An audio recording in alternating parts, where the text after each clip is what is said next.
La conquista del espacio. El hombre en la Luna.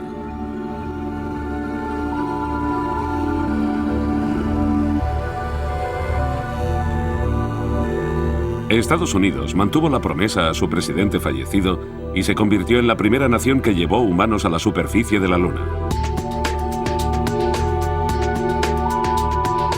Su único rival había sido la Unión Soviética. Los rusos también tenían las capacidades técnicas para tal operación, pero parecía que era el destino, y no un mal plan o un mal trabajo, lo que hacía que fallaran en sus intentos. Los soviéticos habían rodeado la Luna con una cápsula Son que había regresado, pero una serie de fallos en el lanzamiento de los vehículos había echado por tierra sus esfuerzos. Estados Unidos también había tenido fallos técnicos y trágicas pérdidas, pero siguieron en la carrera diligentes y centrados. El vehículo lunar del Apolo 11, llamado Eagle, en el que volaban Neil Armstrong y Buzz Aldrin, se posó en la superficie lunar el 20 de julio de 1969. 30 feet, 2.5 down. Great shadow. 4 forward, drift into the right a little. 20, down a half. 30 seconds. Forward, just. Good. Okay. Contact light. Okay, engine stop. Houston, Tranquility Base here. The Eagle has landed. Roger, Tranquility. We copy you on the ground. You got a bunch of guys about to turn blue. We're breathing again. Thanks a lot. El Eagle permaneció en la superficie de la Luna un poco más de 21 horas y media. That's one small step for man, one giant leap for mankind. Armstrong y Aldrin caminaron por la Luna durante 2 horas, 36 minutos y 40 segundos. En ese tiempo recogieron 21 kilos 55 gramos de rocas lunares y muestras del suelo. Plantaron una bandera de Estados Unidos, colocaron instrumentos científicos y hablaron con el presidente norteamericano Richard Nixon. Hubo que ajustar su tabla de tareas de vez en cuando debido a inesperados retrasos. Armstrong tuvo problemas para entrar por la escotilla del LEM y la superficie polvorienta dificultó sus movimientos, cubriéndolo todo de una fina capa de polvo. Tuvieron que reducir a la mitad su colección de muestras y su estancia se amplió 15 minutos para que pudieran cumplir sus objetivos. Regresaron al Eagle, guardaron las muestras, desecharon el equipo que ya no necesitaban, incluyendo las mochilas lunares, una cámara y sus trajes.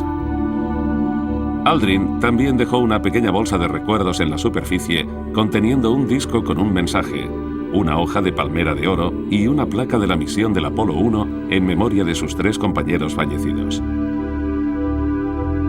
Luego la tripulación descansó 7 horas antes de iniciar el ascenso. Una de las cosas que tuvieron que hacer fue reparar un interruptor roto que accidentalmente había estropeado Aldrin. Utilizando como herramienta el capuchón de un bolígrafo, Aldrin sacó y sostuvo el pulsador, lo que les permitió encender el motor principal de ascenso.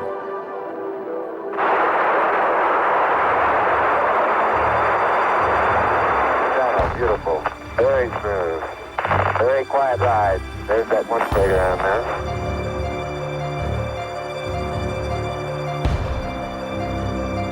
1,000 feet high, 80 feet per second vertical rise. Desgraciadamente, los astronautas habían plantado la bandera norteamericana demasiado cerca del LEM y se quemó con el calor del escape del cohete.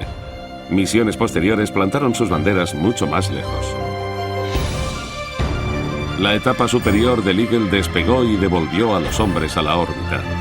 Allí se unieron al módulo de mando Columbia, en el que les esperaba Michael Collins, y en una danza a cámara lenta se acoplaron, transfiriendo su valiosa carga de muestras y se desprendieron del Eagle. Con el motor principal encendido, los 3 intrépidos volvían a casa.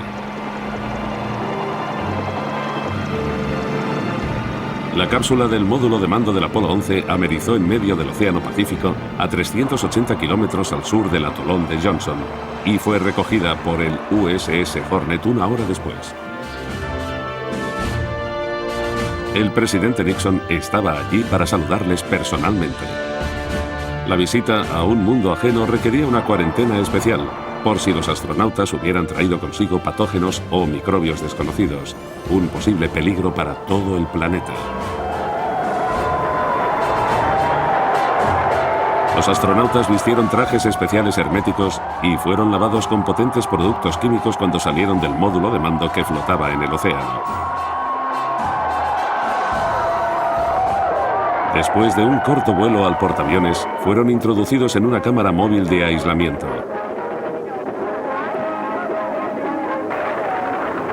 Estuvieron en estricta cuarentena hasta que llegaron a Estados Unidos y al Laboratorio de Recepción Lunar de Houston.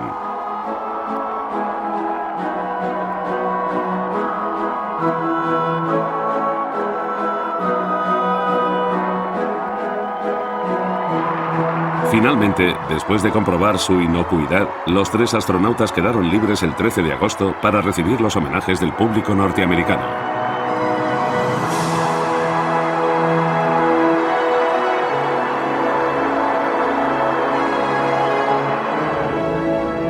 En Los Ángeles tuvo lugar una cena de Estado con la asistencia de los representantes de 83 naciones, en la que los 3 astronautas fueron condecorados con la Medalla Presidencial de la Libertad.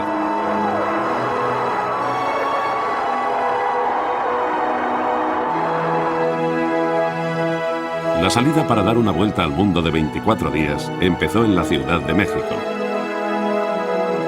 El llamado Viaje del Gran Salto llevó a los 3 hombres por 25 países, incluyendo Francia y el Reino Unido. Muchas naciones lanzaron sellos conmemorativos, condecoraron y agasajaron a los magníficos exploradores que a veces parecían más desconcertados que audaces.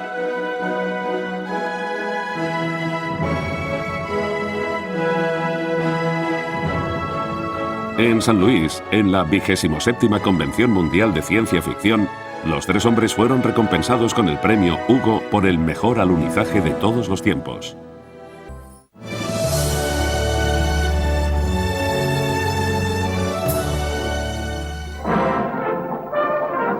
Los homenajes y los desfiles continuaban incesantemente. En una sesión del Congreso en la ciudad de Washington, los 3 astronautas presentaron 2 banderas, una para el Senado y otra para el Congreso. Ambas habían ido y vuelto de la Luna.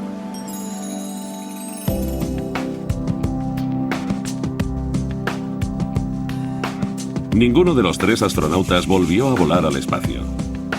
Buzz Aldrin abandonó la NASA en 1972 y volvió a la Fuerza Aérea para ocupar un alto cargo administrativo. Sufrió de depresión y alcoholismo, pero rehizo su vida con un tercer matrimonio y continuó promoviendo los viajes espaciales tripulados. A Michael Collins se le asignó un puesto en la Administración Aérea y en el Museo del Espacio, en el Smithsonian, y más tarde pasó a la empresa privada de la industria aeroespacial. Armstrong fue destinado al departamento administrativo en la NASA, pero renunció en 1971. Siguió su vocación de siempre, la ingeniería, y ejerció como profesor de ingeniería aeronáutica en varias universidades. También estuvo en diversas compañías como director y como portavoz de algunas de ellas. Armstrong sería requerido unos años más tarde por la NASA para que aportara su experiencia y sus conocimientos de ingeniería en la investigación de 2 accidentes. En 1969, Norteamérica se lanzó a una guerra impopular y de desgaste en Asia. El pueblo y en particular el gobierno de Estados Unidos estaban entusiasmados con el programa espacial y sus avances, pero desgraciadamente duró poco. Se había llegado a la cima, se había alcanzado el objetivo, pero a pesar del gran logro, decreció el interés del público y rápidamente se interesó por otro tema. La conquista del espacio por los superpoderes parecía haber anulado otros intentos de explorar el espacio.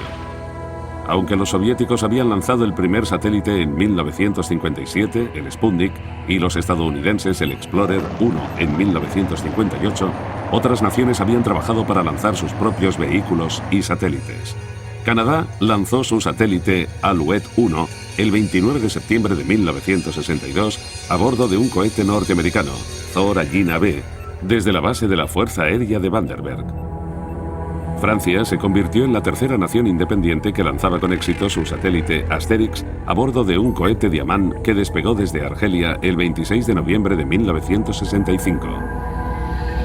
Poco después, utilizando un pequeño cohete sonda, el Scout B, Italia lanzó su primer satélite San Marco II desde la plataforma de San Marco, en la costa de Kenia.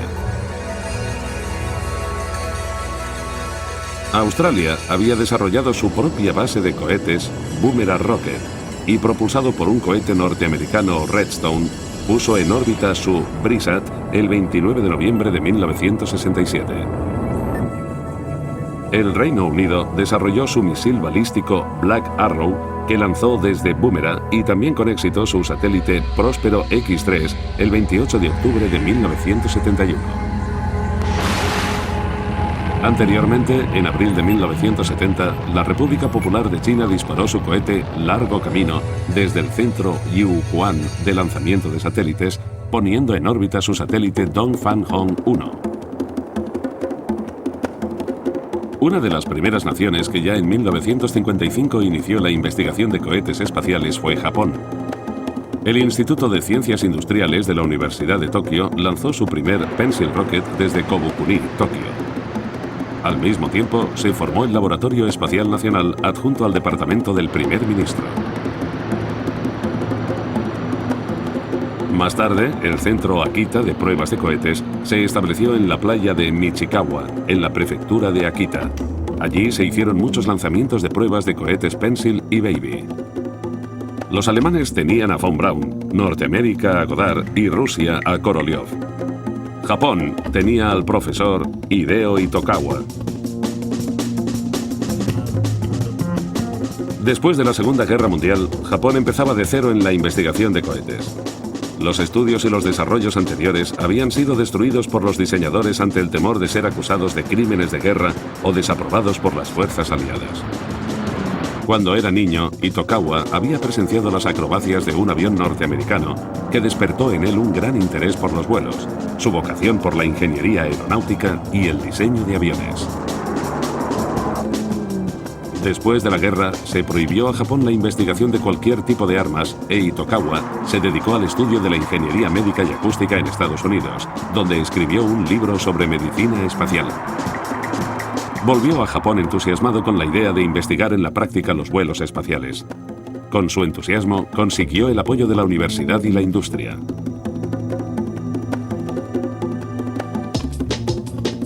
En junio de 1958, un cohete Kappa K6 de 2 etapas alcanzó una altitud de 60 kilómetros.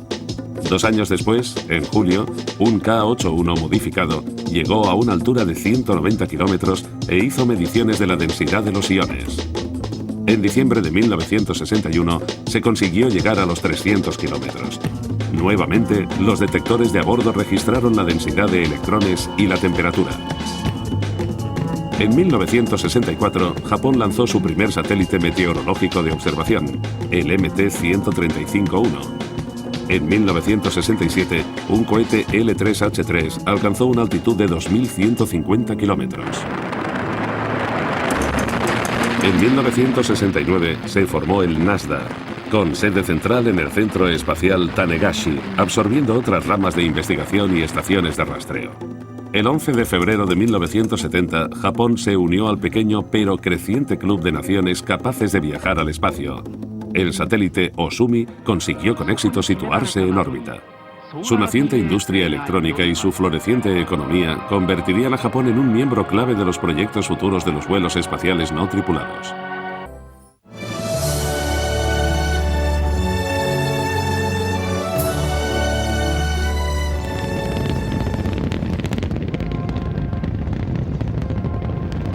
La segunda misión lunar fue el Apolo 12.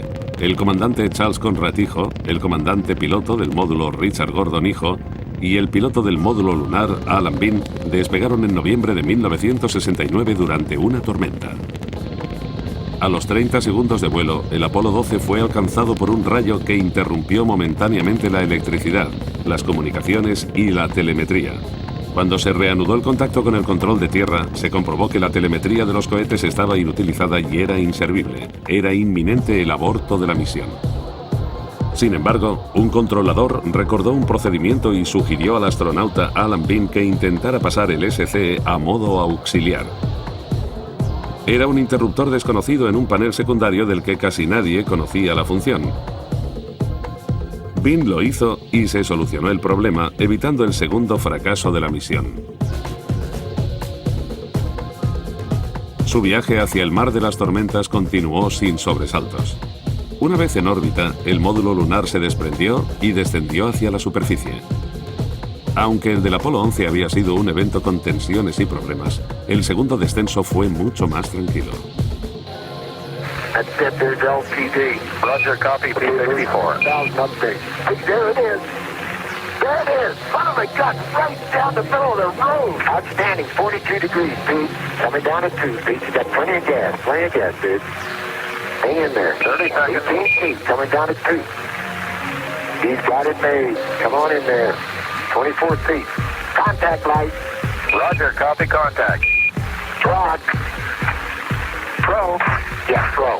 Okay. Inform off. Okay. On cycle east bound. You got your spinning command override off. Yep. La nave no alunizó en el sitio señalado, un lugar que Conrad llamó el aparcamiento de Pete. Sin embargo, fue otro alunizaje suave conseguido con éxito.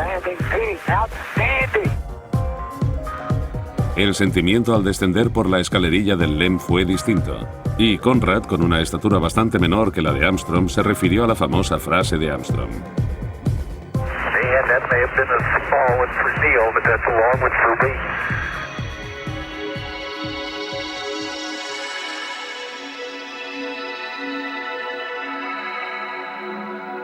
Se había planeado que la misión estuviera más tiempo en la superficie, 31 horas y media, y 7 horas y 45 minutos en total para los dos paseos.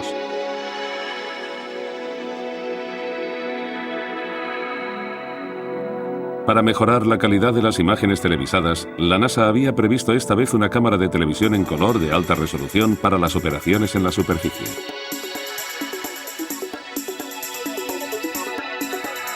Sin embargo, Bean, que había instalado la cámara cerca del Intrepid, inadvertidamente la apuntó hacia el Sol.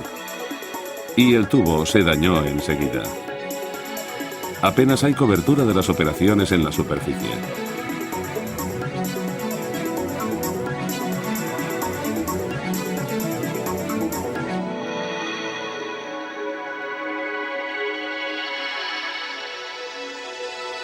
El mar de las tormentas era un lugar de alunizaje común a las naves anteriores, el Luna 5, el Surveyor 3 y el Ranger 7, y el Intrepid tenía el propósito de posarse cerca del Surveyor 3 al que pudieron llegar andando. Los dos astronautas llegaron e inspeccionaron el Surveyor que había alunizado en abril de 1967. Tomaron algunas muestras y recogieron la videocámara de la nave. Aquí fue donde se llevó a cabo una de las varias bromas. Alan Bean había llevado a escondidas su propia cámara con la intención de sujetarla a la cámara de superficie para tomar una foto de ambos astronautas al lado del Surveyor para que el equipo de tierra se preguntara quién había hecho la foto, pero desgraciadamente no la enfocó correctamente. Otra broma tuvo más éxito y se la gastaron a Bean y Conrad. El equipo de tierra había insertado páginas adicionales en la lista de operaciones a realizar en la superficie de la Luna que los astronautas llevaban sujetas a las muñecas. Había varias chicas Playboy y ellos emplearon una jerga geológica para confundir al equipo de tierra. Bromas de niños, pero que de alguna forma le quitaron su brillantez al proyecto Apolo.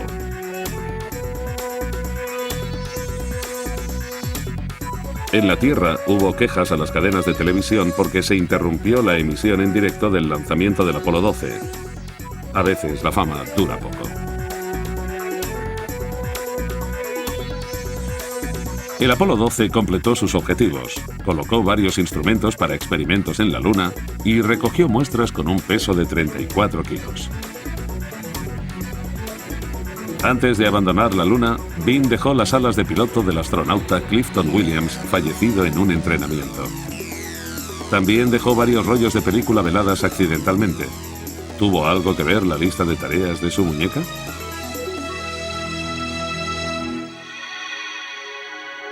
El Yankee Clipper amerizó el 24 de noviembre a 800 kilómetros al este de Samoa.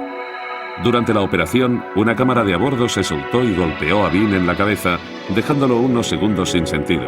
Tuvieron que ponerle 6 puntos.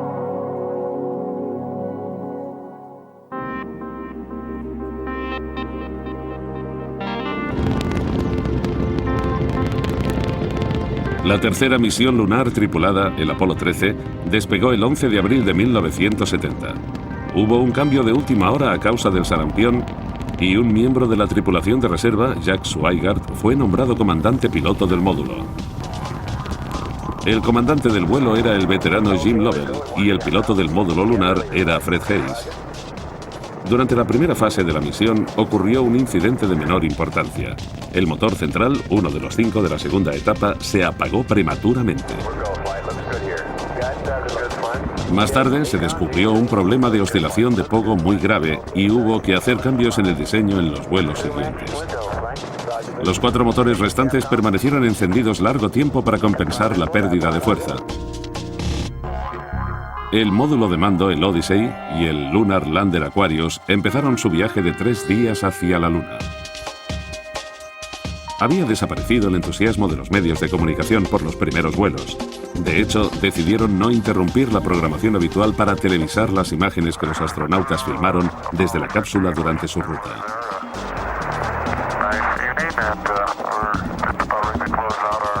La última noche se produjo un cambio en el centro de mando cuando la tripulación iba a tomarse unas horas de descanso.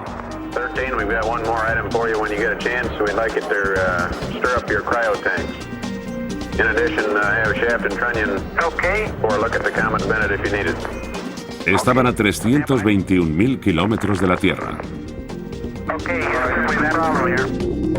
This is Houston. Say again, please. Houston, we've had a problem.